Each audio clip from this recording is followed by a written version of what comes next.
Hello, economic students. Today we're going to continue our look at the very basics of macroeconomics. We started our macroeconomics discussion yesterday by discussing the three areas that economists like to focus on from a macroeconomic perspective, and that was GDP, or gross domestic product, the unemployment rate, and the inflation rate. Today I want to continue our discussion by looking at something we call expectations and shocks. Let's start with expectations. Businesses make investment and production decisions based on the expectations for future demand. Remember that word investment. When we're talking about investment, we're talking about purchasing capital goods.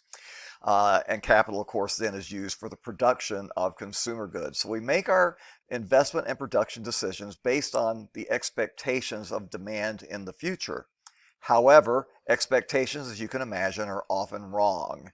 And when that happens, we have what we call a shock. And we have two types of shocks. A supply shock is when there is an unexpected change in the supply of goods or services needed for production. And I'll give you a really good example of a recent supply shock. As I'm making this presentation here in the fall of 2022, we're in about month 7 of the war going on between Russia and Ukraine. When that war started, we all of a sudden had a very serious and negative supply shock for several goods and services on the world economy. That affected the supply of petrochemicals, petroleum, crude oil. It also affected the supply of grains in the world. And we had this serious supply shock, and as a result, we've seen gasoline prices skyrocket in the United States, here thousands and thousands of miles away from where that war is taking place, and yet that war is affecting us here in the United States fairly significantly. That's a supply shock. And by the way, that war is affecting Europe, Western Europe, much, much more significantly than it's affecting us. So that's a supply shock, and as you can imagine, there are also demand shocks. And of course, this is when there's an unexpected change in the demand for goods and services. The demand does not meet our expectations. Most short-term GDP fluctuations, whether that's a GDP rapid growth or GDP contraction, most of those GDP fluctuations are the result of demand shocks. So that gets us to the next area of discussion related to shocks, and that is flexible and sticky prices. Flexible prices are where suppliers can respond quickly to demand shocks by changing the prices for their products to meet the new demand. And again, that demand shock could mean an increase in demand or it could mean a reduction in demand. And if we have flexible prices, we can easily change our prices.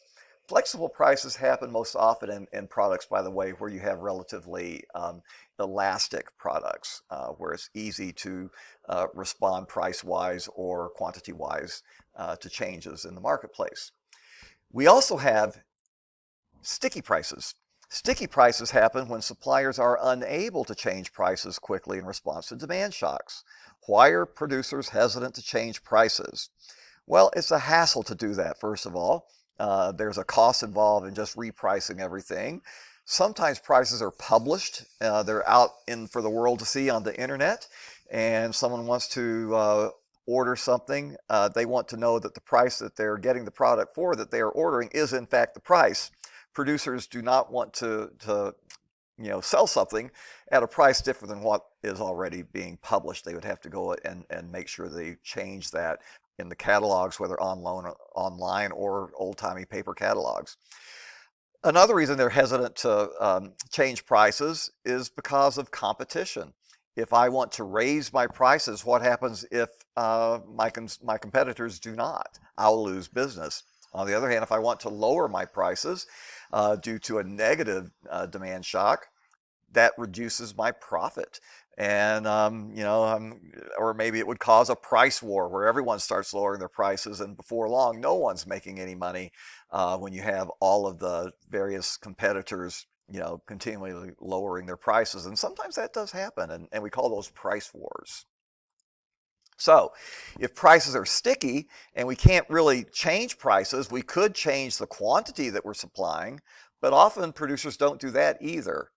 And why is that? Why? Okay, if prices are sticky and we have a negative demand shock, couldn't we just reduce the quantity that we're supplying? Many producers won't do that, and there's a reason, and the reason for that is it's expensive to do that. If you reduce production, now all of a sudden you have idle equipment, you've got capital that's not being utilized. You may have to lay off employees. And when we lay employees off, we have to pay them usually some kind of severance pay, which can be expensive. And then so let's say we do lay off employees, and now in a few months things change, and the demand is back to what we expected it to be. We might want to hire those employees back, and guess what? They're no longer available to be hired back. They've gotten other jobs. Now we have to hire new employees, and then we have to train them, and that's all very, very expensive. So a lot of times, even in a negative demand shock, producers will continue to more or less produce at the same level because it's too expensive to adjust to produce at a lower quantity. Now, let's get to unemployment. We've sort of hinted at unemployment in that previous discussion. If suppliers can't adjust prices in a demand shock, what's going to happen? Well, we can, again, perhaps reduce production. But then again, if we're going to have to lay people off, we don't want to do that. But our choices are we keep producing at the level that we were, and that's building inventory. Inventory basically is a surplus. When we do not sell everything that we have produced, in other words, we had a negative demand shock that results in a surplus where our supply is greater than the demand. That means that we're going to be building inventory. Inventory is unsold goods or services, and that happens when you have a surplus. So in a negative demand shock, we can build our inventory, and basically that's not a bad thing. Companies like to have inventory because when there is a positive demand shock, you want to have product available for customers to buy. And so that's where you bring in the inventory to meet the positive demand shock. But in a negative demand shock, we can either build inventory or we reduce output.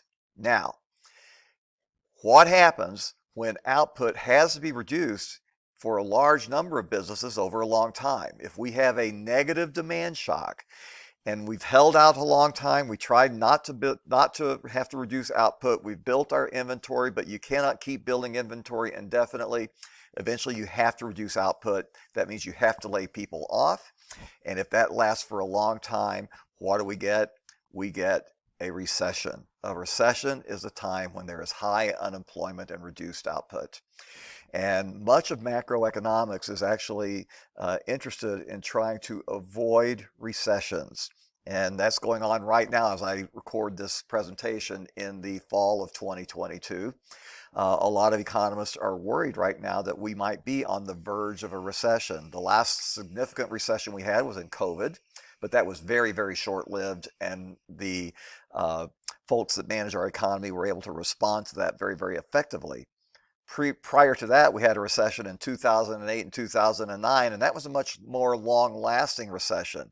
And it was a tough time, really economically, even though the unemployment numbers were not as bad as they were during COVID. The high unemployment lasted for quite a long time, and it was a rough period. So we don't want to have this kind of a recession happen. And much of what we're going to talk about over the next several weeks are ways that we try to avoid recessions in our economy. And with that, I'm going to close this presentation. And we have just completed our introduction to macroeconomics. Next week and in future lessons, we're going to get into the real nitty-gritty and details of macroeconomics. Check Canvas. I think you may have an assignment there, and I hope you all have a great day.